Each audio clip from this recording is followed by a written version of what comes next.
Welcome to another Power Hour presentation from the Canada Growth Network. I'm Jessie-Lynn. I work as an executive and leadership coach.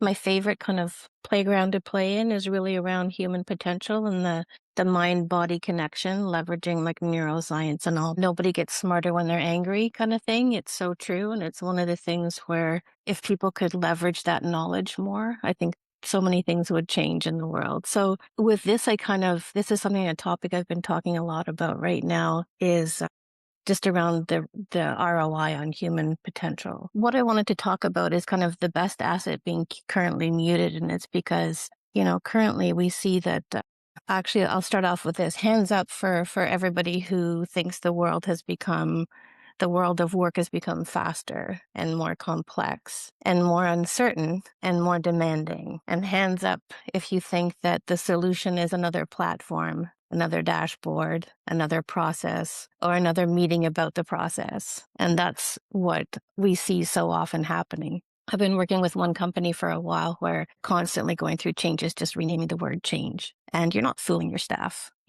So basically what I want to talk about is that kind of the paradox is we've spent the last 20 years kind of modernizing business and optimizing things. We've perfected the workflow, automation, we've scaled efficiencies, we've created the best KPIs. Like we've squeezed the juice out of every operational lemon. But right now, when you're talking to people, they're exhausted. Trust in organizations is very fragile. Attention is fractured. Adaptability is inconsistent, and engagement is so low. So what I feel like is happening is that we're muting the fuel. So by treating businesses strictly as machines, the conditions that are required to kind of optimize them, we're missing the raw potential. The key potential that's theirs is we're missing out on that. So if you look at this, what's happening is like with humans, what we've done is we've minimized human variability. What we've done is we've tried to make things like over the past probably more than 20 years,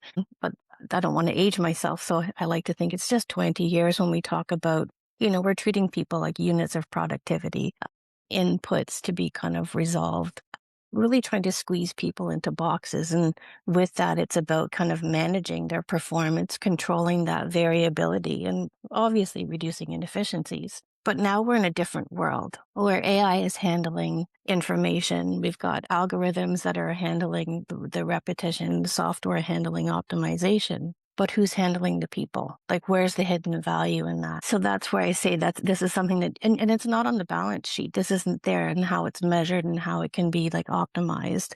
But right now, one of the things that's really going to matter moving forward is distinct human capabilities, not the fluffy ones, but the ones where there's an economic value to it. I do like work in organizations, I work with leaders, I work with teams, and it's being able to kind of maintain the cognitive clarity over the noise. There's so much noise out there right now. It's exhausting. Psychological safety, not really that word is kind of what it is, but it's kind of having people be able to say, I don't know, having people be able to come to the table and not feel the imposter syndrome if they ask a question, making mistakes, making that be something that's okay, aligning people with a mission and an effort, and kind of like having people be able to use their judgment under ambiguity. That's kind of like, I don't know if you've heard about the Chilean miners, like what it took for them to kind of resolve the situation wasn't kind of the systems that they had in place or what they thought.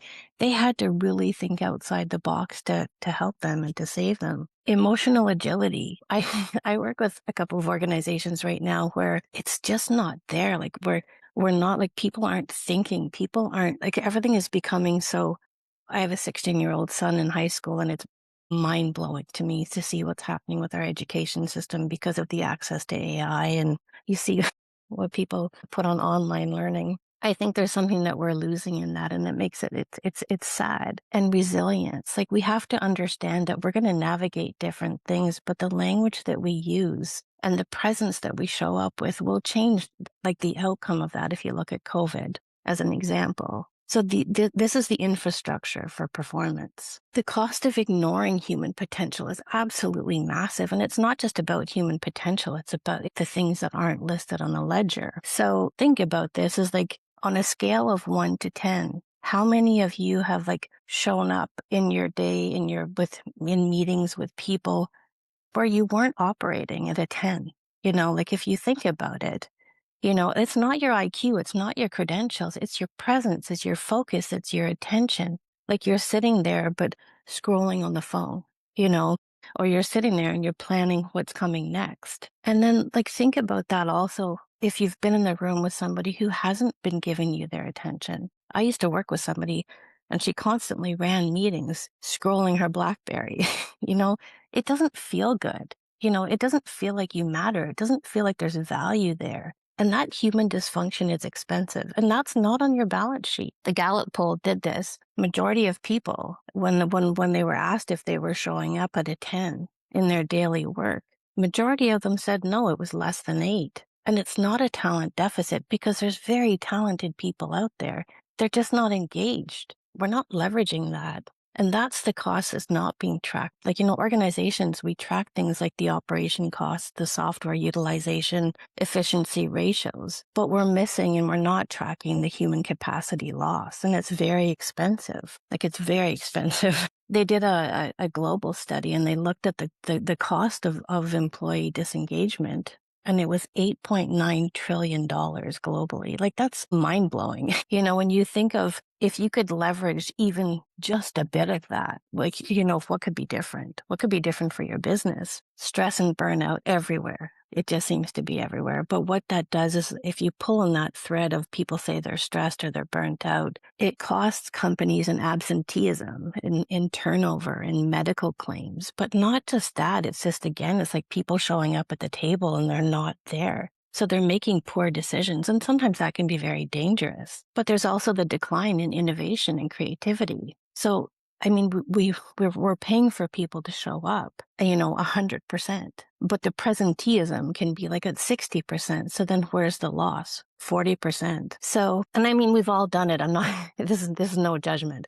I was going through a very challenging time in my life, and I actually drove an hour to work and got out of my car and realized I was still in my pajamas. Like we all have our times when we're not showing up in our best selves, but acknowledging and knowing this, it's not an everyday thing. But, when people are overwhelmed, when they're stressed, when they're emotionally depleted, but they're technically still working, they're not bringing their best judgment. They're not bringing their creativity. They're not there. They're not listening. And that's the part. It's first of all, understanding yourself. But then when you understand, and this is something I work with leadership, is that when you understand that and you understand how you're showing up at the table, there's a ripple effect to that. Conflict, we talked about conflict a little bit, and that's another one where you just see right now there's a lot of tension in organizations, and it's not necessarily arguments, it's the fact of uncertainty and defensiveness and politics and mistrust, and that lack of trust is huge. So what happens with that, and a key one is kind of that work meeting balance where people just don't have the time to work because they're just back-to-back meetings. And then the brain chatter that comes with all of that because they're feeling all this, they're feeling the stress, but they're afraid to speak up and say anything. So that human friction is that consumes enormous management time and cognitive energy. So the irony on that is that organizations are spending like millions of dollars upgrading and optimizing their systems, but they're ignoring the human potential. So on ROI, that a study that I read was they said, imagine like if you have 1,000 people in an organization where the average salary is about $90,000. That's a $90 million operational budget that you have, and 10% of that, if you address 10%, that's $9 million, And if you looked at it in another way, that's not just $9 million that's a drain, it's a $9 million of untapped potential. So that's that's the blueprint, is efficiency. Like if efficiency was kind of like what was happening before in the industrial time, human capability is what we need to leverage right now. And that's really coming from a place of ensuring that, and this is like in conversation, there's that trust, there's that attention, the adaptability. It might just mean thinking outside the box with how things are done and meetings happen, or, the work hours, whatever it is, but really leveraging these things and recognizing the resilience of people. And it's kind of creating the space for people to really optimize their own potential. And it's not new. This has been going on forever. It's just really now it's more important than ever.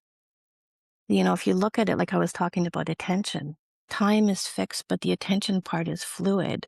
We have to stop asking kind of how do we do more of this and start looking at what's taking the cognitive bandwidth away from them being present. Psychological safety, it's one of these things where so many people I sit with say they're afraid to speak up in a meeting. They're afraid to give this input because they don't want to be seen as somebody who doesn't know what they're doing or they don't deserve the title that they have. And there's so much internal struggle that comes from that. I coach a lot in this area and really just kind of about not treating people like a rinse and repeat, but kind of use them as research and development. Play with that. See where can you leverage their strengths? Where there's even this group here, what an incredible amount of talent. Can you imagine leveraging that? So just case example, right now I'm working with an organization and I'm working with 3 new relatively high VPs. And you know what?